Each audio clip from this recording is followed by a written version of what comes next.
Call the regular meeting of the Board of Commissioners to order. Today is Tuesday, February 21st. It's 5:15 p.m. Would you please call the roll? Commissioner Ernst? Here. Commissioner Engel? Here. Commissioner Rollins? Here. Commissioner Vogelsang is not here. And Commissioner Wright? Here. Commissioners, any changes to the agenda? Art, I think we had discussed with Susan being out, removing item number 6. Yes, sir. If it pleases the commission, I'd like to move that to the next meeting, as Commissioner Vogelsang is not here to participate in that discussion, which I think is important that she do so. When is the next meeting, though? March 6th. March 6th. Okay. Hearing no objections, we'll strike that from our regular business. And Brian, do you want to do the video before public request? Yes. Okay. Yes. We have a video that's been put together by Florida Current, a video production company here in South Florida. This is a little teaser of the playground that's going to be opening soon. So, put this on. Just a second.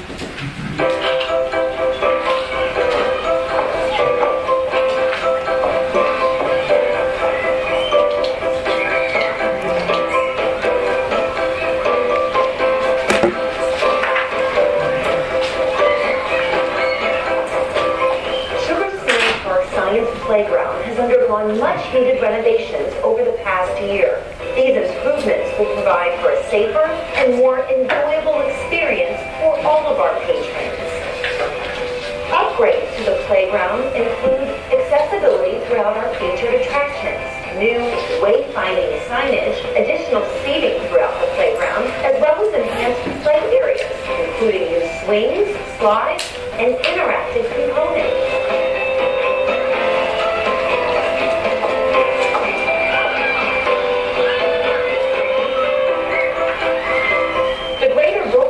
Beach and Park District hope you enjoy these new additions, and we look forward to seeing you out there.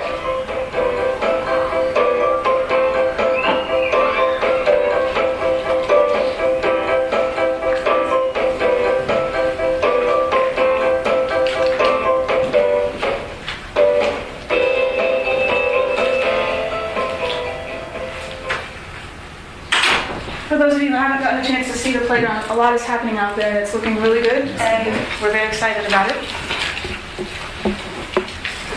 Bob, can I follow up on that for just a moment? Well, sure. Mike, you don't mind if I read something that you wrote for me this morning? Of course not. Okay. Mike Rashera sent me an email at 6:26 a.m. this morning. What time did you get a reply?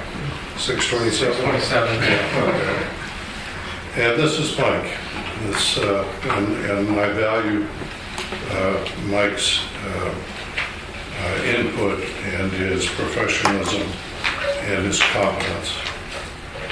Mike says as follows: I met with Clifford, and Clifford is Clifford Moore, the head of New Jack, the construction company. Went over each task of his construction schedule. He looks to be on track for the March 18 completion. The rebuilt space station is scheduled to be completed February 26. Artwork installation by February 27. Landscaping Mar 1 clay surfacing completed March 4th. Concrete entry parking stalls March 6th. Water feature by March 9. Final punch out and cleanup March 11. Final walkthrough March 18. With his resources and current pace, it's doable. No specialty items on order. The artwork, play equipment, and water features are on site. He does a continual punch list and has a crew working on that rather than waiting to do a final. So based upon what Mike sees, we're on board.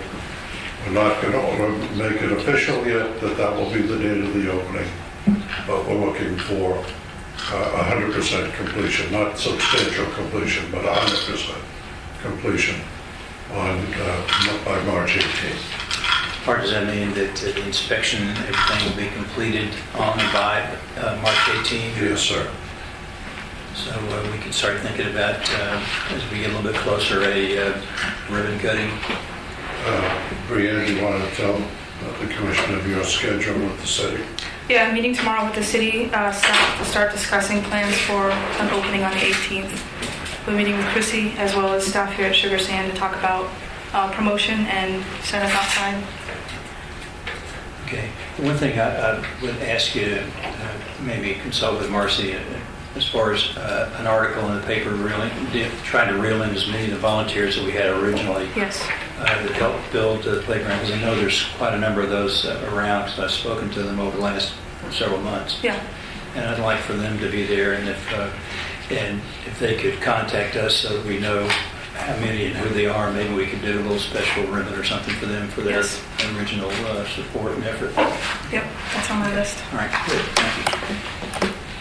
Anything else, Art, before I move to public request? No, sir. Okay. At this time on the agenda is an opportunity for the members of the public to address the commission. If you please come forward and state your name and address for the record. The floor is now open.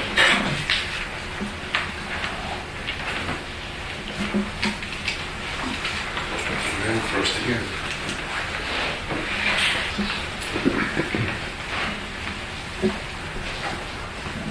Thank you very much. My name is Steve Finberg, 787 Havana Drive, President Boca just across.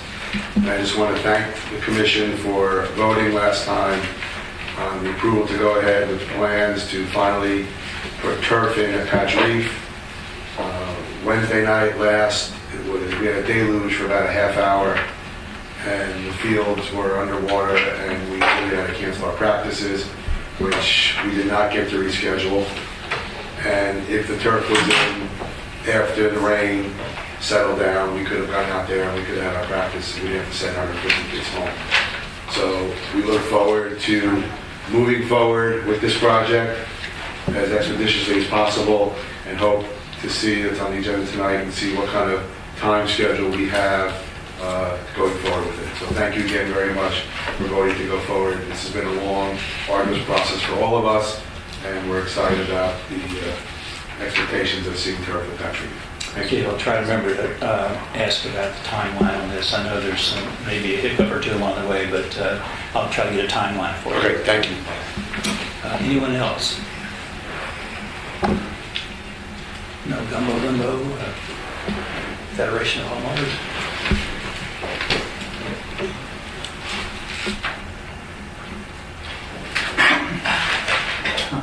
Excuse me. Good evening. My name is Larry Portnoy. I live at 15758 Menton Bayport in Delray Beach. I am with Geo Homes.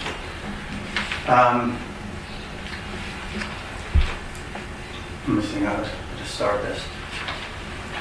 We came before you once before, prior to your vote to accept the Lennar offer of 24 negotiation, whatever, 24 million. I reminded you at the time of the two appraisals that we had and some of the characteristics that need to go into doing an appraisal when there is a deed restriction. I was a little disenchanted at last week's meeting, seeing what had transpired and then a fairly quick 5-0 vote. And I wanted to share some of the thoughts, and I know our attorneys have sent in a second public records request looking for information. I'm hoping that's going to be forthcoming, and in sharing some of our thoughts along those lines. At last week's meeting, kind of want to break this into two parts as to what was said and what wasn't said. During Mr. Konsky's presentation, he had mentioned that there had been some appraisals valued between $7 million and $33 million. Well, we had turned in two appraisals at 3.2 and 5, and neither of those two were referenced, and I wasn't quite sure why it was. It was said that it was hard to put value in 200 acres of open space and being affiliated with the Greg Norman Teaching Facility. It was referenced that the city paid $18 million for the 132 acres here at Sugar Sand Park. And ultimately, that with these justifications, that the contract was for $24 million and felt like it was worth it. Lastly, one of the things that was said was that the inn was a vital part of the acquisition, and that with eminent domain, the inn couldn't be acquired, and the deal with Lennar now has it included. So I had taken some fairly detailed notes. Those are certainly just some of the things which were said. But now I kind of want to go into a couple of things which are bothering us which weren't said. As I mentioned, we had the 2 appraisals done, one of which was a local Boca firm, whom Beach and Parks also tried to contract with, Camp, Delabac, and Whitney. And they valued it 3.2, and then a golf course, one of the leading golf course property appraisers in the country, valued the property at $5 million, yet neither of those 2 were mentioned. I didn't hear anybody ask what the value of the inn was. When we hired Camp, Delabac, and Whitney, we actually asked them to prepare 2 appraisals, one on Ocean Breeze and one on the inn, figuring that the inn would come back as it wasn't part of the deal and maybe be added at the last second to create a whole bunch of value. I have a copy of the appraisal which I'll submit to the district. They valued the inn at $2,150,000.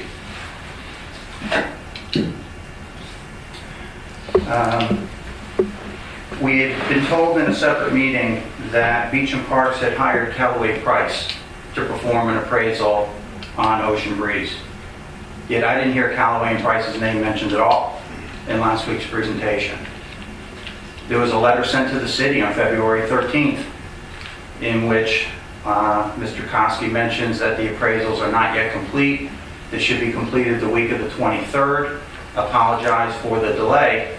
Yet then almost 3 weeks later, when Beach and Parks is taking the vote, there's not a single comment from either a board member or in the presentation as to whatever happened to the appraisal that we ordered.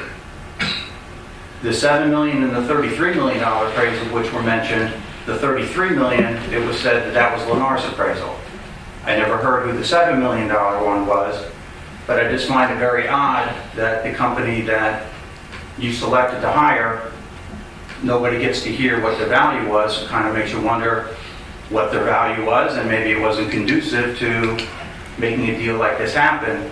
But that is in our public records request, and we do respectfully ask what happened to the appraisal and what in fact is the value of it. Lennar's deal, we've never seen a contract. I don't know if you've seen a contract. I know the city's asked for a contract. The only thing I've ever heard is that Wells has said that the deal is over $10 million. For the deal to be that high, given what golf courses sell for, and in a previous email I had sent everybody that the Kings Forest course had sold less than a year ago for $2.1 million, and that was a very nice golf course. How does the value for Lennar, what they're paying Wells, get so high? To us, the only way it could be so high is it's contingent upon approvals to build on Ocean Breeze. Whether it was the 211 homes that MCZ had at one point, and the city has since rescinded, or if it was an approval for something else, there was obviously contingencies in there that forces the value of that property beyond any reasonable expectation, and not to acknowledge that or to reward Lennar and or Wells by severely overpaying for this golf course because of an approval which no longer exists, and assuming a deed restriction is gone, which is clearly there, we just think it is erroneous and not very prudent in the decision-making process. It was mentioned that last week that the course would take $8 to $12 million to renovate.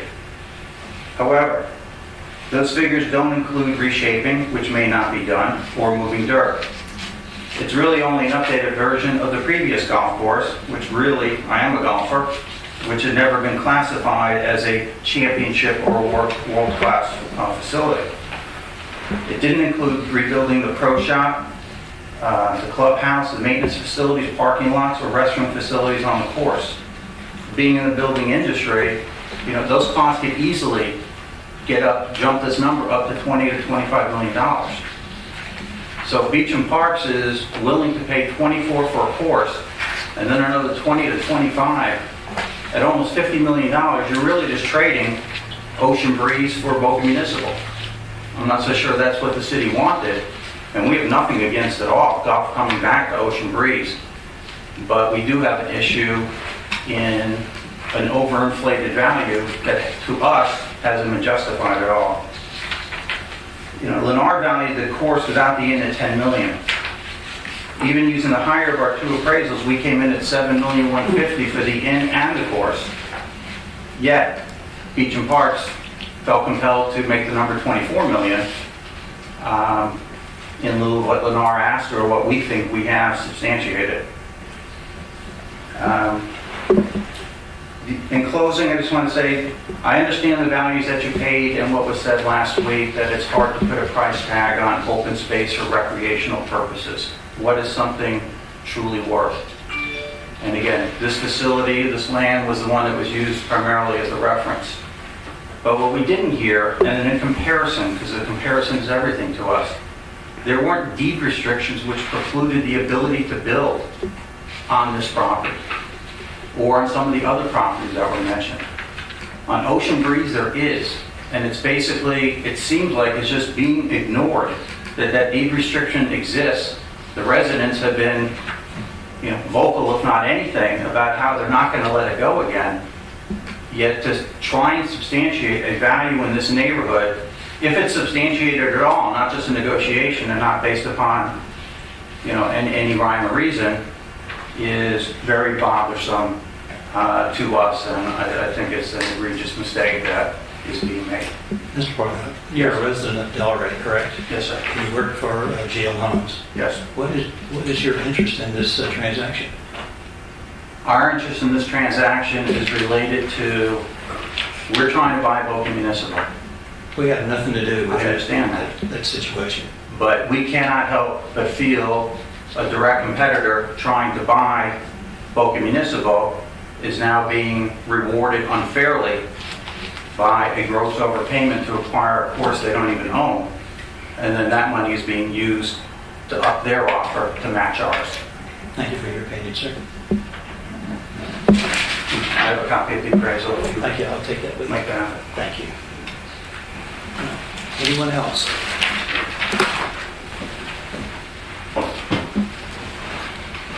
Last opportunity. Hearing none, we'll close this portion of the public request and move to our regular agenda. Commissioners, in your packet are the minutes of our previous board meetings. If you've reviewed those, I'd like to have a motion to approve. So moved. Second. Moved Commissioner Engel, and seconded Commissioner Enright. Any discussion, corrections? Hearing none, all those in favor say aye. Aye. Opposed, like sign, passed unanimously, Brianne. First order of business, Mr. Koski, Patch Reef, the Motree work order. Mr. Chairman, members of the board, we had had a conversation a week ago with Motree, and for the new commissioners, Motree was retained by the district, I would say approximately now going on 2 years ago, to do a master plan for Patch Reef Park. The master plan was presented, and at that particular time after the presentation, no action was taken on it. I think there was some concerns about the price tag on some of the improvements, some of the architectural features that were being proposed. But in any event, we turned our attention to other projects at that time. In our meeting last week with Motree, recognizing the fact that there still could be a continuing contract, we asked Motree to provide to us a work order along with Stantec, who Motree had brought in during our discussions of the costs of artificial surfaces, because Stantec has had some extensive local experience in that area. We were hoping to have a work order today from Motree, but rather we received an email from Motree saying that basically they were at impasse in attempting to negotiate an arrangement with Stantec for them jointly to work on the artificial surface project. Rather than getting into the middle of a dispute, it is my recommendation that we, rather than proceed with Motre, immediately go out for an RFP for a consultant with specific background in the field of artificial surfaces. Advertise, have them present, engage that firm, and utilize them for the design of the 3 artificial fields that we have discussed and approved at our last meeting. I think it will be more expeditious, and I'm not questioning the overall competency of Motre, but I think to get somebody with specific work reference in the field of artificial surface would be more beneficial for us. So I would ask that the board consider authorizing us, Brianna and I, to put together an RFP, put it out to the public, notify bidders, and have receipt of the responses, distribute them to each one of you, and determine whether from the number of responses you get, whether you want to shortlist just from the paperwork or have brief interviews with each one of the firms, rank them, and then select them under the Consultants Competitive Negotiation Act. Art, have you spent some time with Motre and Stantec trying to mediate this issue? Or? We have had some issues, not only in this issue, but enough interaction with them that I think that it's in our best interest to move forward with a different consultant for this particular engagement, specifically related to the artificial fields. Can you then give me an idea as to what this does to our development and construction and completion of the project? I don't think, Mr. Chairman, that it will impact the ultimate completion date of this project by any significant factor. I think it'll be a matter of weeks. It will certainly not be the matter of months. If we can get the RFP on the street within the next 3 to 4 days, we can have people come in, present to us during the month of March, make a selection, and get everybody to work. Yes, so best case scenario, when would work begin on this project? I would anticipate from talking to the consultants a 60-day time frame for design and a 60-day time frame for completion. So we are now, for all intents and purposes, at March 1. I would think we could have a new consultant on board easily by May 1. That construction drawings could be completed by mid-June, and we could have construction beginning in July. July 2017. Yes, this year. And the process, what is it, 60 days, 90 We have been days? told that it's a 60-day construction term. Okay, so, that's, I don't know what group would be disrupted during that time, but I guess there's going to always be somebody disrupted unless we did it in May, June, and July of 2018. Well, Nikki, would you? Yeah, you're correct, yeah. May and June was when we would normally do our maintenance.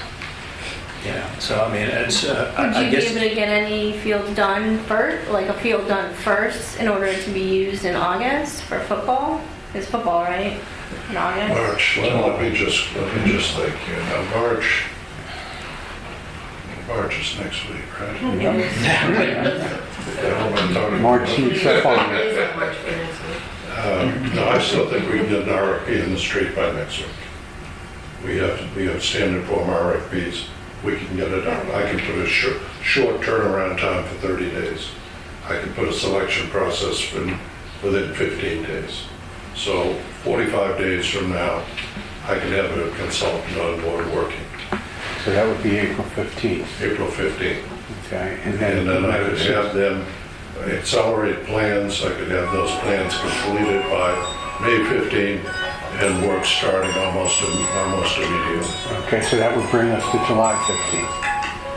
So, You mind if I tell Greg Norman I can't talk to him right now? You gotta take that calm down. So it'd be tight. yeah, it would be kind of tight. It'll be tight, but I think, with all due respect, if we follow the present course, I don't think we could meet that timetable. And I would have to concur based on the track record so far. I don't know. Yeah, Well, the issue is really, as Art discussed, the Motry-Stantec relationship just doesn't exist, is what you're saying, is That it? is correct. So we're getting in the middle of a spitting contest between the two, and there's no way to solve that. I don't think there's any way to solve it. Craig? Well, so Moultrie does what? What are they supposed to do? Moultrie was selected by this board 2 years ago to do the master planning of this, of Petro. Okay. They were younger engineers, they're registered engineers, so they are competent and qualified. But we brought in Stantec specifically when we started doing the economic comparison between grass fields and artificial fields because of their expertise in the area. Okay. And I wanted to keep them into the loop as we move forward with this project. And unfortunately, the email that came out today feels that it seems that Moultrie and they are at an impasse. And I guess usually impasses always result over money. So, but overall, we need someone who gives us, looks at the overall facility and says, here's what it's gonna lay out to look like and what you're gonna redesign. Is that what they're doing? No, we know what it's going to look like, we know where it's going. Okay. We just know whether we need any drainage. We talked about it very little. There's not going to be a lot of, quote, engineering to it. What there is going to be is just surface preparation, making sure that we're getting the right quality of field, of turf that we're putting on the field. And the issue presents itself as to the selection process, whether you can go with a sole source, whether you can write the spec in such a way that you can get the project that you want, the product that you want. So I think you're better off doing that with somebody who has experience. But if Stantec probably works with other engineers as well, and they could. Stantec is a very large engineering firm throughout the United States. So it's not about master planning, it's about the best product, so that we have something better than what we have at Sandpine. I mean, I would focus on that. Whoever's going to give you the best, you know where you're putting it, so go do your RFP. I think if you fall behind, your fallback is if you don't want to disrupt the schedule, you postpone this and you pick it all out now and postpone it to 2018. It's been this way already so far, so no harm. Craig, would you want to put that in the form of a motion so we could discuss it? Because that's what Art's asking for. I just want a motion to put out an RFP. So if we do an RFP now, can it still be postponed until, like, if they come back and say we can't do it by whatever When we date? go to contract with them, we can include that. Negotiate, in the okay, contract. Sure. okay, gotcha. Sure. the one thing, I need a second. oh, yeah, okay, second, sorry. It's American. I'll be dead.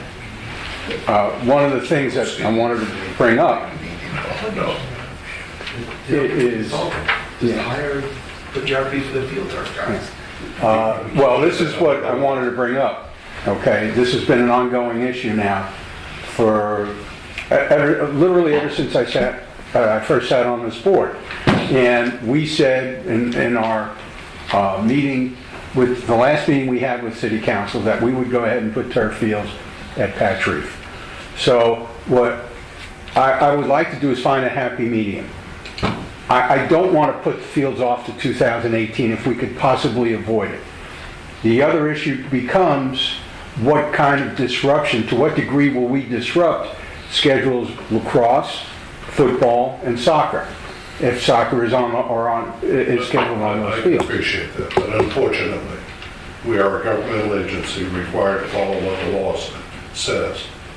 And when we enter into the engagement of an engineer or a certain professional with a certain category of project exceeding a certain value, you must select that professional, that architect, engineer, in a certain process that is set forth in Florida Statute 287. I'm not disputing that. I understand that aspect of it. What I'm saying is, if the fields aren't ready July 15th, if the fields are ready August 30th, I would rather have it ready August 30th of 2017 than July 1st of 2018. Steve, there's no doubt about it. I think what we're looking at is trying to do the best we can with the time frame we got. I mean, this thing with Motree blowing up, we were ready to go with a work order today so we can get started. We'll just have to evaluate where we are when we get this done, whether to make a decision whether we're going to try to. And the more familiar firms are with this type of work, the more expeditious they're going to be in producing your plan. Yeah, I mean, it's really a carpeting job. There is some concrete that's be around the perimeter. Carpet down there. Yeah, but I mean, seriously, I want it done as well as you do, and we kicked the can down the road enough. We did have an agreement to do the sports turf, as you said, but it was also a quid pro quo, if you remember, that never came. So that kind of stall thing. So I think that we just have to stay on task here and get this thing done. And if it interferes with some other sports groups, we'll just have to try to make some adjustments. And I'm sure Nikki works magic with the fields, right, Nick? So I'm sure that we'll be able to take a look at it, because we've got history on the users, and maybe we can figure out some way to avoid as much disruption as possible. No, that's what I was going to say. Ask Mickey if there's contingencies in terms of, like, if it doesn't finish until September 15th, you can put football somewhere else. Or, Yeah. So I think it's a matter of us all working together to try to get the product done as quickly as we can, and make the adjustments when we have to. So, any further questions? I'll call the question on the motion. All those in favor say aye. Aye. Opposed, like sign. Passed unanimously. Proceed, Mr. Koski. Item number 2 is the field house and engagement of the Charles Putman Associates land planners for some work in site planning for the new field house. Before you do that, just for clarification, I made the motion and you seconded it? No, Mr. Engel did. Okay. Who made the motion? You made the Okay, motion. that's okay. I'll make sure I got that straight so that when Maddie, who's not here, can clarify it. So Craig made the motion, Steve seconded, passed unanimously. Got it. Are you with us now? Okay. All right. That's it. All right. Mr. Koski. There's a small amount of land planning work that's necessary as we do the field house next door, the new field house. It's being designed by Beretta and Associates. And I felt it necessary to have the engagement of a land planner rather than Mr. Beretta, who is purely an architect, because the city may require us to modify some of the site plan that we have here, including some of the conservation area, etc. Mr. Putnam has made a proposal to do this. He will be acting as a subcontractor to Mr. Beretta. Art, do you have any idea, did that give you an idea as to the time invested in this and the projected cost? For Mr. Putnam Yes, sir. himself, I think if it exceeds $2,000, it'll be a lot. I make a motion to accept that. Craig made the motion, and I'll second. come on, Aaron, get in the game. I did. Hey, you got to jump. right, seconded by Commissioner Ringel. Any further discussion? Hearing none, all those in favor say aye. Aye. Opposed, like sign. Passed unanimously. Good. Capital projects update, Mr. Koski? What I'm going to do is try to at least once a month at a meeting, Craig, Aaron. Okay. Why don't you pass this around? Here you go. Okay, now I know. Wait a minute. Commissioner Aaron's made a comment on the last time that he'd like to see some estimated costs associated with these projects. And what I'm going to do, I can go through each one of these now if you'd like, but I want to update each one on a monthly basis. Thank you, that's nice. For example, the science playground, we now, if you look at the estimated completion date, we've inserted the March 18, 2017. We'll give you the final estimated cost at the next go-around. Swim and Racket Center, if you look on the permitting, the plans are now in the city for permit review. They're at Public Works review at the current time. Construction time estimated at 15 months. We're anticipated to bid the project hopefully in April, with contracts awarded in May, estimated completion January 1, 2019, and the cost estimate of $4.5 million. Phase 2 to Hornley, nothing has changed from the last time that I reported to you, although there was an article. Wrong. No, wrong. Wrong. Okay, wrong. Okay. Not factual. Fake news. Alternative fact. The field house, I've updated the schematic design, it's about 50% complete. Should be completed by June 1. And at that time, Mr. Beretta will come in and make a presentation to us of the schematics and full plans. Permitting will take about 60 days. It's an 18-month construction. We haven't given any particular time frame for the commencement of construction of this project based on priorities, but the estimated completion date is therefore based on the start date, which is totally up to the discretion of the district. But we do estimate the cost of that new field house about $7 million. Petrie Park, artificial surface, planning is complete. I apologize for making an assumption in the second column by saying an RFP, the design process is being prepared. Design and artificial surfaces should take approximately 60 days. Don't anticipate any permitting. I'm a little heavy on the construction time at 90 days. We'll squeeze those times down to try to meet as much of the schedule as possible.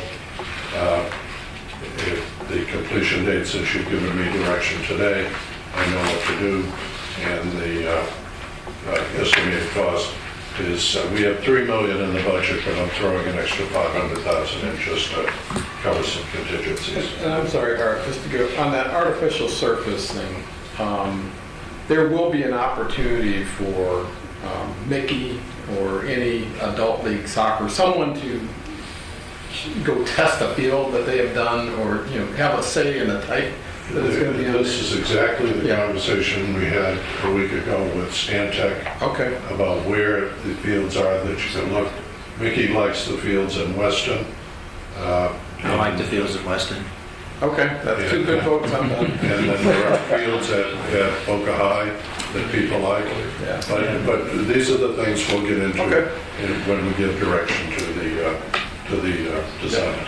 Yeah, I think, Art, when getting back to this, in view of the compression of time, it would seem prudent to me too, if the contractor could be engaged to accelerate it with additional labor to keep it, to get it done earlier. I'd be in favor of that kind of adjustment. Certainly. I guess that given this time frame, my personal review of the fields in Las Vegas is not in the running. No. Oh, by the way, I've already seen the fields there, so Just want to be sure. Ocean Breeze, contract negotiations continue for the acquisition of the property. We'll get into a little more detail on item number 5 tonight. Lake Wyman is now added to the project schedule. Presentation was made to us by the city. That's where we are right now. Ocean Strand basically is on hold. We haven't given any direction for anything in Ocean Strand to be done right now. And the waterfront study project will begin in March, and we have been advised today by Jennifer Vestiga that I think next week we will be contacted to start our own, be a participant in the waterfront study. Yeah, because they will be reviewing Ocean Strand in the process, Right. correct, for possibilities. So that's an update on 221, and I'll have an update for you every month. That's really good. Thank you. Thank you. Yeah, Art, just as a point of clarification, because I see a puzzled face in the audience, this update only covers our projects. The pump project is now a city project and out of our bailiwick, so that's why it's not here.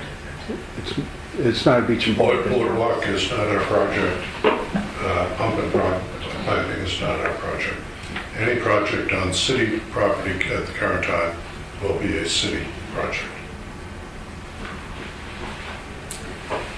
So that's what I have, Mr. Chairman, on the issue of capital project update. Thank you, Art. That'll be very helpful to keep that update in front of us.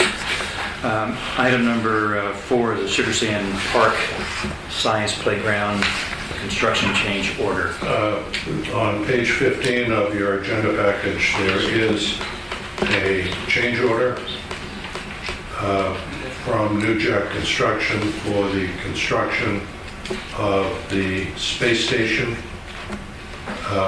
It is a significant expenditure and a change order of $438,648.10. But according to what we discussed earlier today, we get this space station done, then we're looking at an 18th of March opening.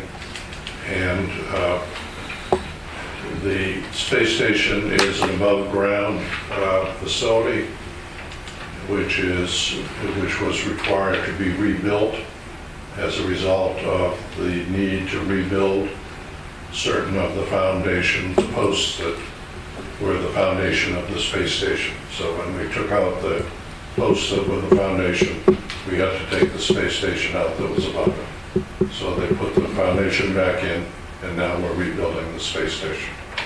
The space station with the electrical. Just said on the front of the park, it was that it kind of extended out where the twisty slide comes off of. Okay.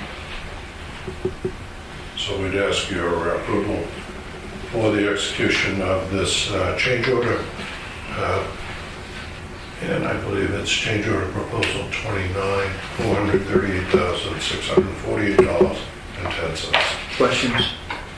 An observation is that yesterday I spent with Mr. Koski and Jim Beretta and Dan Brewer, and I spent considerable time going through this, and it was enlightening. It's a complicated project. I get it. I think we're all at that point. We're disappointed it's this far and this much and everything. So I was very hard on Mr. Koski, Mr. Brewer, and I'm sure they don't want to ever see me again, but I fully support their change order for completing this thing. But in light, I just want everyone to know, this whole thing is adding up to $2,382,000 is where we're at today. And the thing that probably, why I was so concerned about it is that in January I thought, okay, this is it. There was not going to be another change order. And it's probably my misunderstanding, not realizing that this thing coming to this point it was really always intended to. You got to first approve taking the stuff apart and taking it out, and then you got to put it all back together. So this is a change order to finish putting it all together and a few other odds and ends. So, And if I may, if there was a communication problem that lied on our side. no, it's mutual. That's always, it takes two people. So Craig, is that a motion? it's a motion to Change order. Change order. Second. Accept. There you go. Made by Commissioner Ernst and second by Commissioner Wright. Any further discussion? Hearing none, all those in favor say aye. Aye. Opposed, like sign. Passed unanimously, Brianne. Number 5, Ocean Breeze update. Let me pass just another document if I may.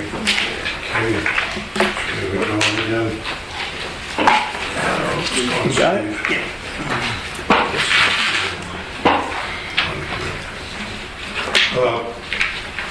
As everyone knows, we did have a vote at our last meeting on the 13th based upon a proposed price that was given to us by Lennar, and I had received at that time a contract. Over the weekend, I edited the contract to a great degree and furnished it back to Lennar's counsel on Sunday. Greenberg Traurig spoke to Lennar's representatives. They do not have any particular problem with the changes that I have made, and I do anticipate having a complete document back by this week, which may require one other change. The changes that I made had to do more with timing than anything else. As you know, for the completion of this acquisition, 2 legal issues had to be resolved. One was the city of Boca Raton giving us the consent to make the acquisition. Well, the city did that on the night of the 14th of February by resolution. The second issue is for the city to provide to the district the financing of the purchase price. The financing takes place in the following form, and it's similar in the manner in which the district acquired the property where we sit here and also Ocean Strand.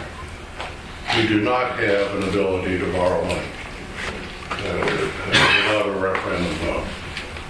At least we certainly can't borrow $24 million and repay it back within a 1-year period. Anything over a 1-year period constitutes a general obligation bond issue, pledging the full faith and credit of your ad valorem taxes, and that is by definition a general obligation bond requiring a referendum.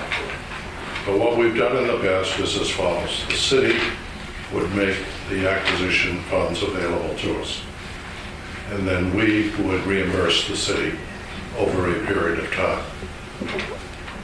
My conversations with city staff at the end of last week and again today concerned the method by which the city was going to obtain the funds to provide the necessary purchase price to the district.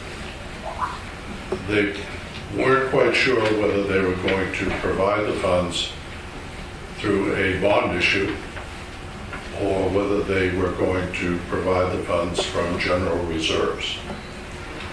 And that made a difference, because my presumption was initially that there would be a bond issue, and if it were a bond issue, that would require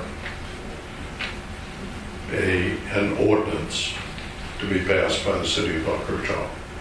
And an ordinance requires an initial reading and then final adoption of the ordinance. So 2 meetings. Now, I've come to learn from talking to the city staff today that even if the money came from the reserve, an ordinance would be required to do an amendment to the budget. So that ordinance would likewise require an introduction at 1 meeting and then a second meeting whereby the ordinance itself would be discussed. The difficulty that arises is that we have a meeting on the 28th of February, next Tuesday, and we are going to discuss what I perceive to be at least one item, maybe 2 now, but certainly the golf course issues will be discussed, and that will be predominantly funding by the city to the district. Complicating the matter is that there is not another city council meeting until March 28th, Wow, after the election. March 28th. March 28th, I have the council schedule here, and I've confirmed this with everybody at City Hall. So the question is, how will one work with the scheduling of an ordinance, which could be introduced at the earliest next Tuesday, and then another ordinance being done in March 28th. Now, if both of those ordinances, if the first one were read and the ordinance were adopted, I've been told that it'll take another 2 to 3, possibly 4 months for the city to obtain the money, the proceeds of the bond issue. So if we're going to do a closing on the transaction, the closing is probably not going to take place until sometime in late spring. Okay. So I have to adjust the purchase agreement to reflect those particular dates and to provide the appropriate protection to the district in the event that on the last date of the second reading of the ordinance, or at some unforeseen intervening event, the money were not available. I'm not going to have any deposit that we have be at risk. If the city turns it down, says we're not going to do it, then our money will, we're not, haven't written any checks yet, but if we did, the money would be coming back to us. If we did write a check, it would not be at risk until such time as the city actually received the proceeds of the bond issue. Now, having said that, there is some discussion. And there is some discussion about a resolution. And that would be a resolution that would discuss an interlocal agreement between the district and the city, which we are trying to have ready for the 28th. And it is conceivable that if the interlocal agreement itself were in the appropriate form acceptable to both parties, still providing us with ample opportunities for escape, if you would, that the resolution could be introduced on the night of the 28th, thus making an interlocal agreement a binding document, therefore binding subsequent council or the council itself, if it remains the same or if it changes, to the arrangement of still going out to the bond market to obtain the financing. So that is still in a state of flux right now. We're still discussing the appropriate methodology to make that happen, if it is something that the parties desire to consummate or to have a binding arrangement before the election. So that's where we stand. As soon as I have a contract that meets all of the necessary criteria, I will distribute it to us, to you folks. Our next meeting would be the 6th. I could envision a situation where an interlocal agreement is brought to City Council on the 28th. Council says we like it, we approve it. And within the text of the agreement, it says subject to execution by the district within a certain number of days. Because I still need due diligence to do all of the necessary examinations and financial performance. So it's getting to be a complicated document. I think we can have it available for the joint meeting. I think the council would like to have it available by the joint meeting, and we will do our best to make sure that their desires are met. But before the joint meeting, I'll make sure you all had an opportunity to review it, or call me and we can go through it, or except for Craig, we can all meet and discuss it. I'll give you my feedback. So that's where we are. So Art, I mean, you're going to obviously have to brief us ahead of time because we will not have another meeting before the joint meeting. I'll brief you individually on the content of an interlocal agreement and the mechanism that would be employed and the content of the proposed agreement, which with Lennar, which would be attached to the interlocal agreement as an exhibit. Yeah. When do you think you could have that to us? Because you've got 5 people to talk to, and I feel that I can have it to everybody out by Friday and be available over the weekend and Monday to talk about it. okay, I think that's absolutely necessary so that we go into this fully prepared and have Yes, our sir. questions answered on those documents. Now, it does have to be vetted on the other side by the city, so there may be some changes or tweaks to it that we see when we go in on the 28th, but I at least will know that in advance and I can make those known to you as well. Have they agreed to the agenda? The agenda, according to the city manager's discussion with myself, is one item, and that is golf. Now, from what I read, maybe another council member will bring up another matter on the agenda. Well, Phase 2, I don't know. yeah, a councilman or a commissioner? Council. Well, hopefully Scott will be prepared to introduce his resolution that evening, and that'll take the steam out of anything I have to say. Right. So that's where we are. I apologize for being so late.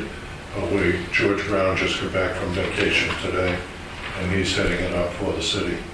And we've been in constant discussion during the day. So for the record, the meeting is the 28th at 4:30 That is correct. at the Community Center. Center. Okay. And then council will adjourn and have their regular meeting beginning at 6 o'clock, I think they start. Okay. And it's an open meeting, right, to the public? Yes. Oh, yeah, absolutely. Great. Well, first, over the past week, I was reached by Howard Weiss, who represents Lennar. So he contacted me in full disclosure. And I also received a copy of the legal notice from GL Homes. And it raises the questions about the appraisal and the valuation. And so I come back to, I think it's a legitimate question, where is our appraisal and what does it tell us? We asked not for a full appraisal, but for a letter appraisal. Okay. And I have a letter that I can make available to you from our appraiser that says, in its current condition, All right. the value of the property is about $7 million. Okay. So where I guess we'll come back to is there's a couple things we have to go through. And look, the seller can sell it at whatever price they want. So if they say they won't budge, and that's the number. And so I assume that's 24 million. Is there any negotiation with them? No. The number, I have been through that with them, received calls today, and if the number is not 24 million, there is no deal. So that's something I think we as a group have to consider, and the fact that you're kind of playing chicken or bluff with Lennar. I think there's something to be said for that. Is it urgent to do this thing right now, or do you just wait? I think there's no question we as a community want the golf course, we want to preserve the golf course, do all the right things, but quite frankly, I view whatever the city does on the west course and this course as independent things. Right. These are not, Leaf and I, the city manager and I have discussed the situation that we don't want to have the city owning 2 golf courses. Right, but I respect that one of our leaders in the community, Lenora Raquel, stood up at the city council meeting and said, "Won't you do one first?" And she's right. If you're buying a home, you kind of sell one first and you buy another. So, but that's okay. Let's go forward with what we want to do. And the city may very well do that. Yep. While they're in the process of going out for a bond issue for us, they may very well sell. Oh, I think they will ultimately sell it at some point. I don't know when. Yeah, but so it comes back to regardless of the price. But the reason the price is something to think about is that, I really haven't seen, and maybe in the due diligence process, we're going to find out. Yes. What does this impact as our overall millage rate and the taxes paid by the homeowners? So I look at, and just hear me out a little bit, if it's 24 million, and I think we said 10 years. We're looking at 10 to 12, possibly 15. The longer you can, the better it is. But if it's 10 years, just say it's 2 million a year, and then you're going to do the rehab of this thing. To me, it's not going to be less than $1 million, added on to that. So, Well, we'll add another, whatever the development costs are. We still have to vet the affiliation with Norman. Yeah. All of these numbers will be before us, before we make a decision. So those numbers are important for all of us because you could be looking at a $4 million a year expense to the district. I'm thinking, I like the idea of a championship course. If you're going to do this thing, you're going to make this very nice. And what I won't call it speculation, Yeah. because we're not speculators. Sure. But this is not simply an endeavor where there's only an expense. There's a revenue side of it. Sure. And that's the other aspect of the pro forma. Mickey has provided me with usage figures from the Boca Municipal. I'm due to get some unaudited financial data, Mickey. And the Norman Group is working, we're going to be working with those numbers to try to project to us what we can anticipate. With their cost of With everything. Okay. What the anticipated net will be. Okay. Revenue versus expenses. Let's see. Yeah, let's just say, for argument's sake, we're at an impasse with Lennar. We say property is worth $7 million. They say it's worth $24 million. What are our options at that point? Well, you could go eminent domain. Okay, now, if we went eminent domain, it's not going to be a quick take. Based on the information that I have here, quick take is out of the question. Am I correct? Our outside counsel has indicated that we would not be eligible for a quick take, So, and we're not eligible to condemn the hotel property. right. So, And if we go to a jury trial, we It could could. be up to $36 million. Thank you very much. And if you read, not asking you to do it now, the city attorney's opinion has a specific paragraph in there that I'd ask you to read regarding the restrictive covenants. I did. yeah. And that, but again, if you go to the courthouse, which I've been doing for almost the past 50 years, I've learned a lot of things in the courthouse. And your chances of winning and losing are, I always tell my clients, are taking a quarter out of your pocket and flipping it. And if it's a heads, you win, and if it's a tails, you lose. Because it's very difficult to, especially in a case like this, there's a great deal of subjectivity. And I appreciate the appraisals that have been done by GL. I appreciate the appraisals that have been done by by our own appraiser. But there's a lot of other considerations to be made. There are a lot of other factors to consider. I don't need to go into them all now about what is the highest and best use in the near future. It isn't necessarily absolute today. Is there a possibility of the city council rezoning some of it? Those are all questions that juries would hear. On the hotel side, it's not just necessarily the land value. It's the value of somebody putting up an adult congregate living facility and losing the business opportunity of that over a period of time. And all of these things will come into a trial in the courthouse that could go on for 3 to 4 weeks. sounds pretty good to me, doesn't it?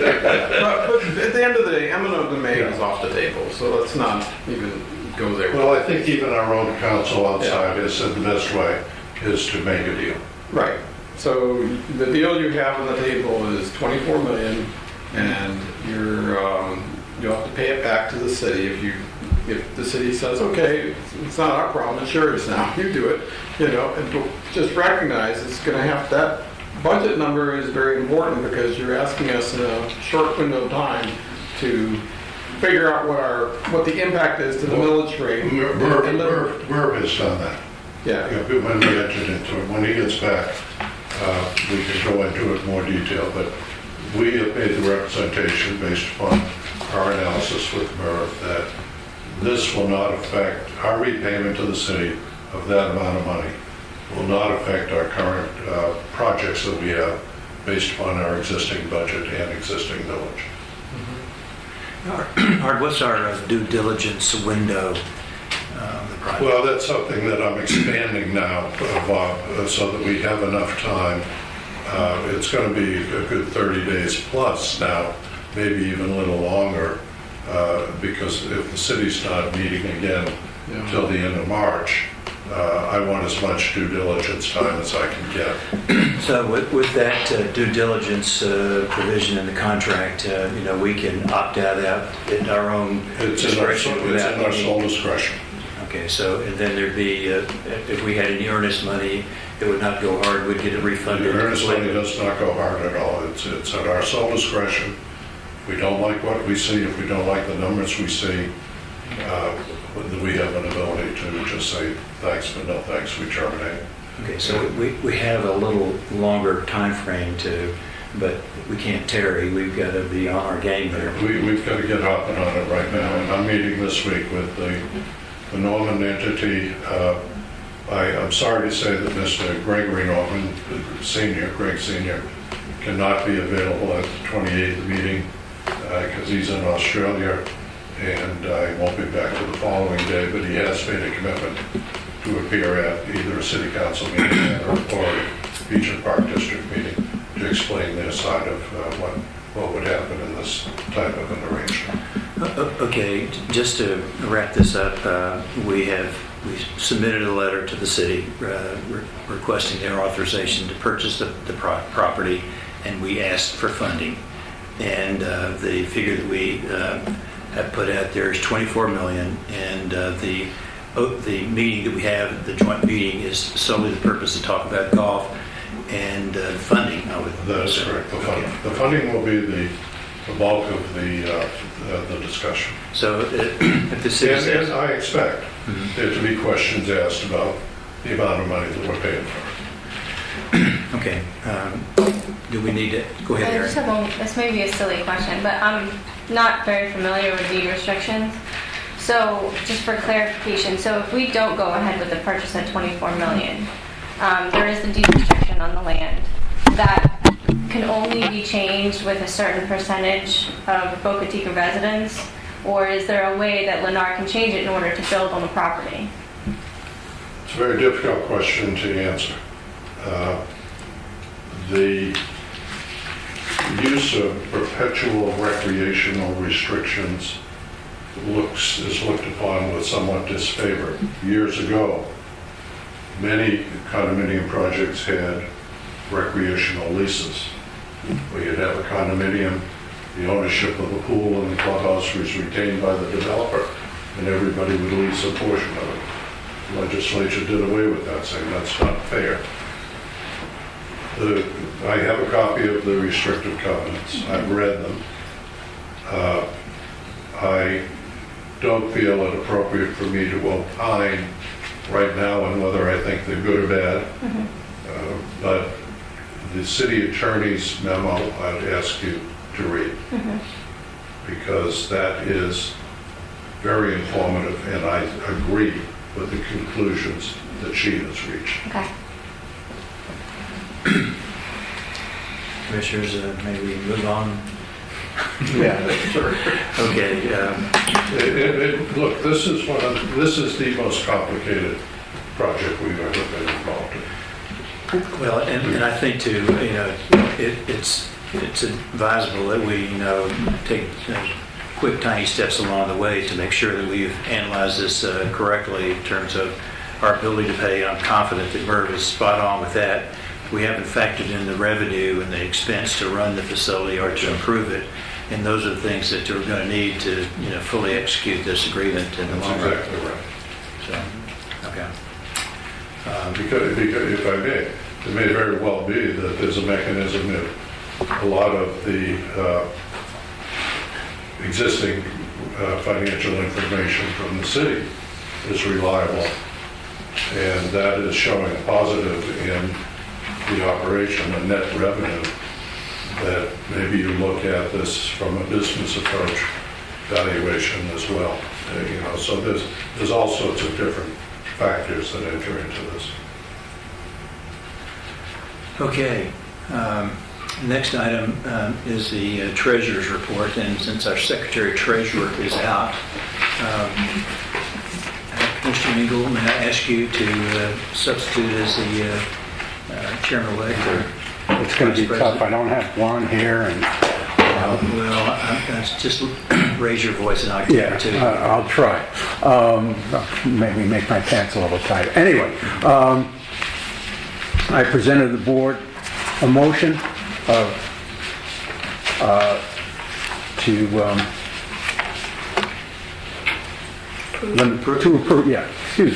approve the invoices as laid out in the agenda packet in the amount of $577,824.25. Let the record read that's a motion, and I need a second.